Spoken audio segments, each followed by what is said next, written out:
अस्सलामुअलैकुम। आज मैं आप लोगों के साथ कोई रेसिपी शेयर नहीं कर रही हूँ। सिंपली हम व्हिप्ड क्रीम के ऊपर बात करेंगे।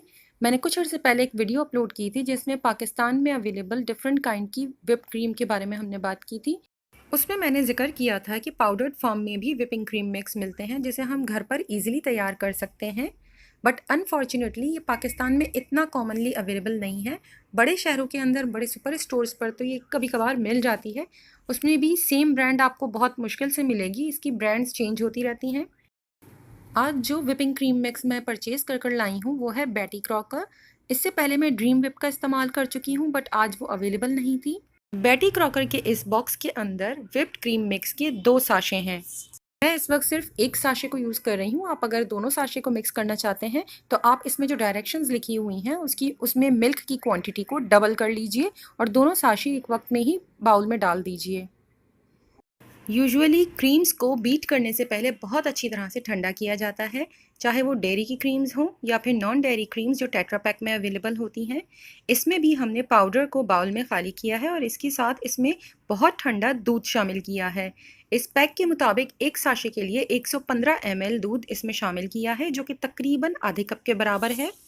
और इसे पहले 30 सेकंड के लिए स्लो स्पीड पर बीट करना है और इसके बाद तकरीबन 2 मिनट के लिए इसे हाई स्पीड पर बीट करना है। अगर आप ठंडा दूध लेंगे तो इसका रिज़ल्ट बहुत अच्छा आएगा।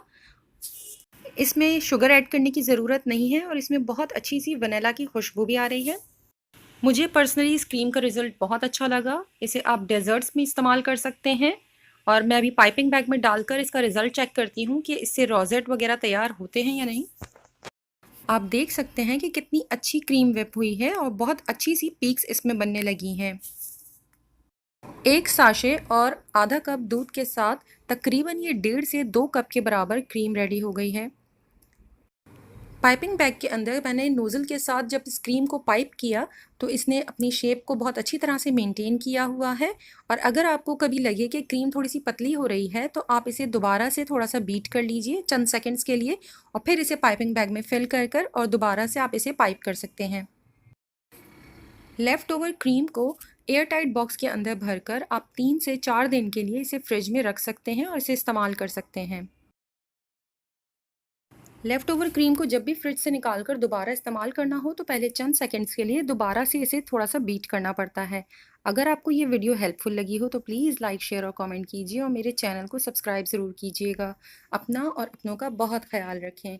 अल्लाह हाफिज़।